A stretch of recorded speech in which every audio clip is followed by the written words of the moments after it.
ये इनका पहला स्ट्रोक था। वैसे प्रॉब्लम नहीं है, लेकिन इनका दूसरा स्ट्रोक सीवियर हो सकता है। मेरे ख्याल से इन्हें किसी बात की टेंशन है। मैं इन्हें 2 दिन में डिस्चार्ज कर दूंगा, फिर आप इन्हें घर ले जाइए। बोला था इतना काम मत करो, लेकिन हमारी बात कोई सुनता ही कहाँ है। देखो अब क्या हो गया। तुम दोनों की वजह से हुआ। कभी फूटी कौड़ी नहीं कमाई है, इसलिए दद्दू इतने परेशान रहते हैं। प्रसाद बेटा, इन दोनों को समझाने का कोई फायदा नहीं है। इन्हें बाहर जाने के लिए कहो। मुझे तुम्हें एक जरूरी बात बतानी है। बात तो ऐसे कर रहे हैं जैसे करोड़ों की जायदाद पड़ी हो, एक फूटी कौड़ी नहीं है। चले भाई चल। सब अपने नाम पे करवा ले। दद्दू कुछ मत बोलिए, आप दवाई लीजिए और आराम कीजिए। सुन, बाईपास रोड के पास हमारी 2 एकड़ जमीन है। मैं जानता हूँ बाईपास रोड पे जमीन है, कोर्ट केस भी चल रहा है। आप शांति से सोइए ना, आप टेंशन मत लीजिए दद्दू। प्रसाद मुझे बोलने दो। मुझे नहीं लगता मेरे पास ज्यादा वक्त है। आप ऐसी बातें क्यों कर रहे हैं? मुझे तुम्हें कुछ बताना है। आज से 26 साल पहले, तुम्हारे पैदा होने के ठीक 2 महीने पहले, उन दिनों तुम्हारे पापा और मैं इस गांव के सोनार हुआ करते थे। तुम तभी अपनी मां के पेट में ही थे। पता है, उस वक्त ग्राम पंचायत ने मंदिर के पैसों से 1000 ग्राम सोना खरीद के हमें सौंपा था। हमारे गांव की देवी के लिए हार और मुकुट बनाने के लिए वो सोना हमें दिया गया था। बेटा, हमारे लिए ये देवी के आशीर्वाद से कम नहीं था। लेकिन अगले ही दिन जब तुम्हारे पापा तुम्हारी माँ के साथ हॉस्पिटल जा रहे थे, तभी उनका एक्सीडेंट हो गया। डॉक्टर्स ने कहा कि उनके सिर पर गहरी चोट आई है। अगर उनकी जान बचानी है तो उन्हें हैदराबाद ले जाना होगा। बस बिना देर किए मैं तुरंत उन्हें हैदराबाद के हॉस्पिटल में ले गया। डॉक्टर्स ने कहा कि अगर उनका इलाज करना है तो उसमें काफी पैसे लग जाएंगे। मैं तुम्हारे माँ बाप को किसी भी कीमत पर बचाना चाहता था, लेकिन तब मेरे पास उतने पैसे नहीं थे, ना ही कोई उधार देने के लिए राजी हुआ। आखिरकार हताश होकर मैं देवी माँ के पास पहुंचा और फिर मैंने मंदिर का सोना बेचकर हॉस्पिटल का बिल भरा। डॉक्टर्स ने तो बहुत कोशिश की, लेकिन वो उन्हें बचा नहीं पाए। ऑपरेशन करके किसी तरह उन्होंने तुम्हें बचा लिया, फिर मुझे सौंप दिया। तुम्हारे और तुम्हारे दोनों भाइयों के साथ मैं इस गांव में आ गया। अचानक तुम तीनों को पालने की जिम्मेदारी मुझ पर आ गई। लेकिन बेटा, वो दिन आ ही गया जब मुझे मंदिर के गहने लौटाने थे।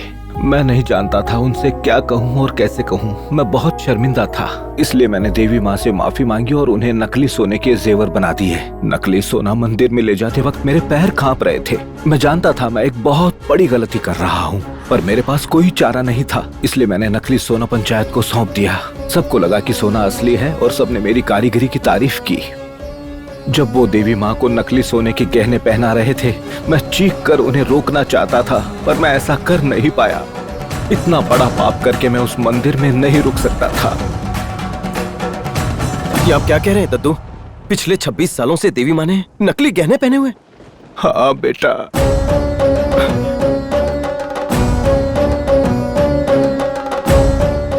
छब्बीस साल पहले जब ये पापी उस मंदिर से निकला, आज तक वहां वापस कदम नहीं रखा।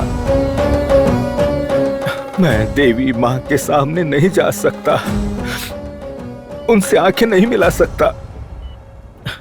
मैंने ठान लिया था कि मैं असली सोने के गहने बनाऊंगा, इसलिए मैंने मेहनत की और किसी तरह 200 ग्राम सोना खरीद भी लिया था।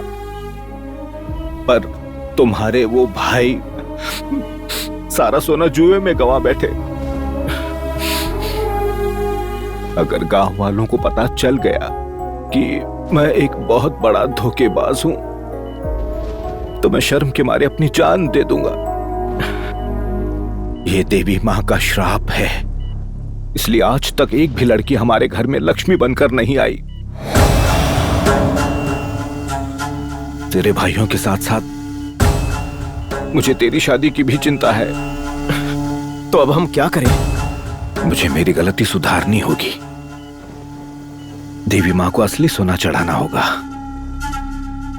सुन सुन बेटा, मरने से पहले एक बार मैं देवी माँ से माफी मांगना चाहता हूँ। आप चिंता मत कीजिए, बस आराम कीजिए, मैं रास्ता निकालता हूँ।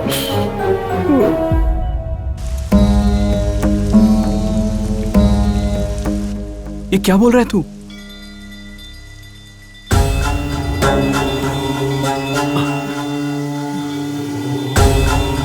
क्या बोल रहा है? देवी माँ को नकली सोना चढ़ाया गया था। तुझे नहीं लगता किसी को इस बात की भनक लगी होगी? पता नहीं।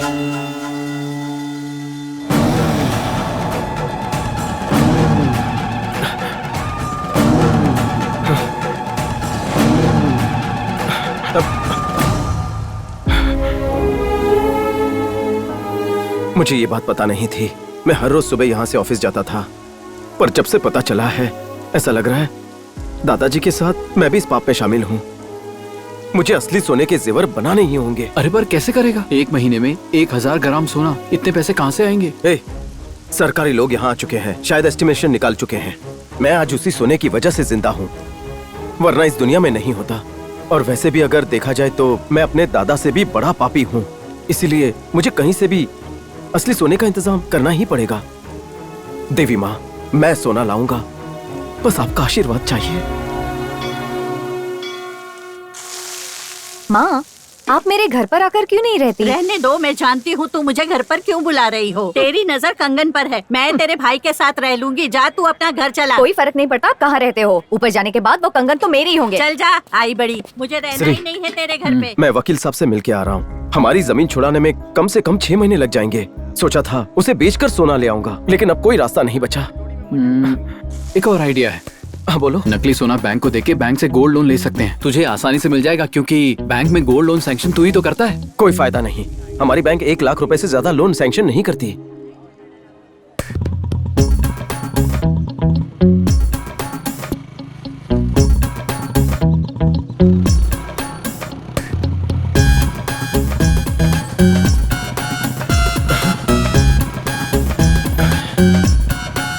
सोना। प्रसाद, मेरा लोन का काम तो हो जाएगा ना? कब आऊँ पैसे लेने? हाँ, बुधवार को आना। बस रुक दे। ठीक है। चल जा।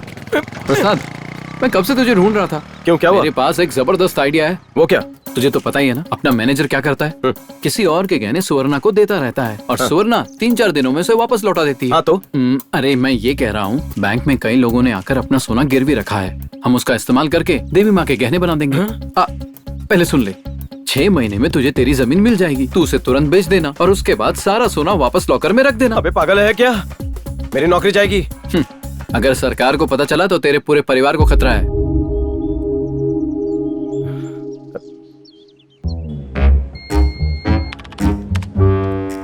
पक्का पांडु 10 ग्राम, पत्थलू नारायण 30 ग्राम। ये देख, राजू नागराज बगल वाले गांव से। तूने जानता है क्या? बहुत अच्छे से। 800 ग्राम सोना है, 5 साल से गिरवी है, हर महीने ब्याज भरता है और हर साल 31 मार्च को लोन फिर से रिन्यू करता है। और ये देख, इसने 9% ब्याज पे सरकारी लोन भी लिया है, ताकि वो लोन आगे किसी और को 12% पर चिपकाए। ये कभी नहीं निकलने वाला। आजा।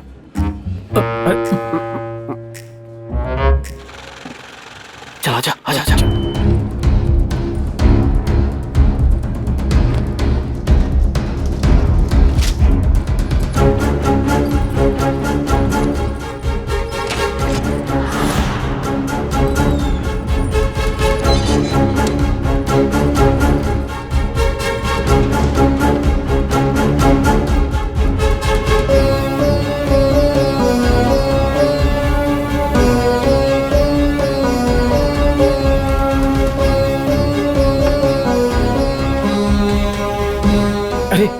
ये तो सिर्फ 1000 ग्राम है, अभी भी 200 ग्राम कम है। अरे मैं अपने घर से लाकर दे दूंगा तुझे। पहले तू जेवर बनाना शुरू कर, बाकी मैं संभाल लूंगा। चल। लाइट बंद करता हूँ। प्रसाद, तूने मेरी चेन बनाई क्या? कल सोना पिघला दूंगा। 10 दिन में मिल जाएगी ना? क्या हुआ दीदी, क्या बात है? अरे मैंने ना प्रसाद को 200 ग्राम सोना दिया था चेन बनवाने के लिए। प्रसाद तो इसमें माहिर है। 200 ग्राम का जुगाड़ हो गया। चल चल चल चल।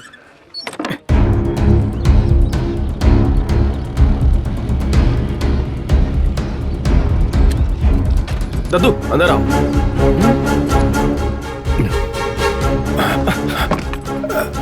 दद्दू गमछा आगे कीजिए, जल्दी कीजिए ना।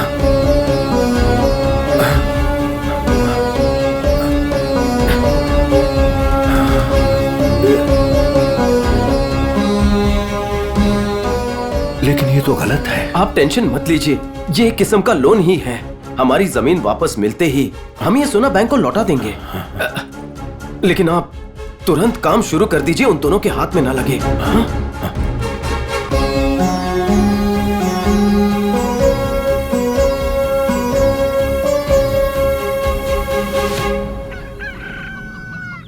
आज की पार्टी मेरी तरफ से, दाने खाओ तंदुरुस्त बन जाओ। आहा आहा, खाओ खाओ खाओ खाओ, आहा खाओ तंदुरुस्त बन जाओ। ये क्या? अरे अरे अरे ये क्या कर रहा है नालायक? दिवाली है क्या? इतने सारे दाने क्यों खिला रहा है इन मुर्गियों को? इन्हें खुला छोड़ दे, खेत में जाकर खा के आ जाएंगी। पिछली बार ना 20 मुर्गियां खुला छोड़ा था, 19 वापस आई थी। ऐसा क्या? किसी ने एक मुर्गी चुरा ली। नमस्ते राजू नागराज जी। पैसे है तो पास आकर बात करो ना। उधार की पूरी रकम लेकर आए हो ना? और मेरा ब्याज? आपके उधार से मैं परेशान हो गया हूँ। अब मैं और ज्यादा ब्याज नहीं भर सकता हूँ। मैंने आपके पास मुर्गा गिरवी रखा है ना, इसीलिए मेरी बीवी रोज मुझे कोसती है। मैं उसकी और पपक नहीं सुन सकता। ये लीजिए, आपको 400 रुपए ब्याज के साथ दे रहा हूँ। मेरा मुर्गा मुझे वापस दो। ए रुक जा। जल्दी क्या है? पहले स्पीड पोस्ट में था क्या? इसने उधार तो ब्याज समेत चुका दिया, पर मेरा 500 रुपए का नुकसान कौन चुकाएगा? नुकसान? कैसा नुकसान हुआ? देखो भोलू, तुम मेरे पास आए और मुझसे 300 रुपए उधार मांगे और कहा कि उसके बदले में मैं ये मुर्गा छोड़कर जाता हूँ। मैंने तुम्हें पैसे दिए क्योंकि मुझे इस मुर्गे पर पूरा भरोसा था। इसे शरीफ समझकर घर में बांध कर नहीं रखा, खुला छोड़ दिया। लेकिन ये मुर्गा तो क्विकगन मुर्गन निकला। इसने मेरी मुर्गी पर बुरी नजर डाली, उसे छेड़ा, उसके साथ जबरदस्ती की, मेरी मुर्गी की जिंदगी बर्बाद कर दी। और इस सब का नतीजा 11 अंडे और 9 बच्चे। अगर 11 अंडे थे तो 9 बच्चे कैसे हो सकते? 2 की भुर्जी बनाकर खा गया। ए चुप कर। अब तुम अपना मुर्गा वापस ले जाना चाहते हो, पर क्या तुमने सोचा है कि अब मेरी मुर्गी अपने पति के बगैर कैसे जिंदा रहेगी? बाकी मुर्गियाँ मेरी मुर्गी से कहेगी कि तेरा पति 2 महीने भी तेरी पकपक नहीं झेल पाया। तो एक काम कर, तू अपना ये मुर्गा, मेरी मुर्गी और सारे बच्चे ले जा, सिर्फ 3000 में। 3000 रुपए? ना तो मुझे मेरा मुर्गा वापस चाहिए और ना नाजायज बच्चे, उन्हें तुम ही पालो। छिची, कंजूसी की भी हद होती है। बेचारा अपना मुर्गा लेने वापस आया, दिया क्यों नहीं? बस दिन भर में सफाई करती रही। तुम्हारी मुर्गी सोने के अंडे देती है? दे रही होती तो अभी तक मेरे गले में एक सोने का हार होता। कहने तो बैंक में गिरवी रख के आए हो। उसे गिरवी रखकर मैंने 25% ब्याज पर बैंक से लोन लिया है। उसी पे 10% चढ़ाकर आगे लोगों को उधार देता हूँ, समझी? मेरे पुरखों ने ये बंगला, गाड़ी सब पाई पाई जोड़कर उसी तरह बनाया और मैं भी बनाऊंगा। तो अपनी बेटी को सिंगापुर नकली गहने देकर विदा करोगे? हाँ, लड़के वाले सिंगापुर से आ रहे, मैं तो भूल ही गया। अब तक आए क्यों नहीं?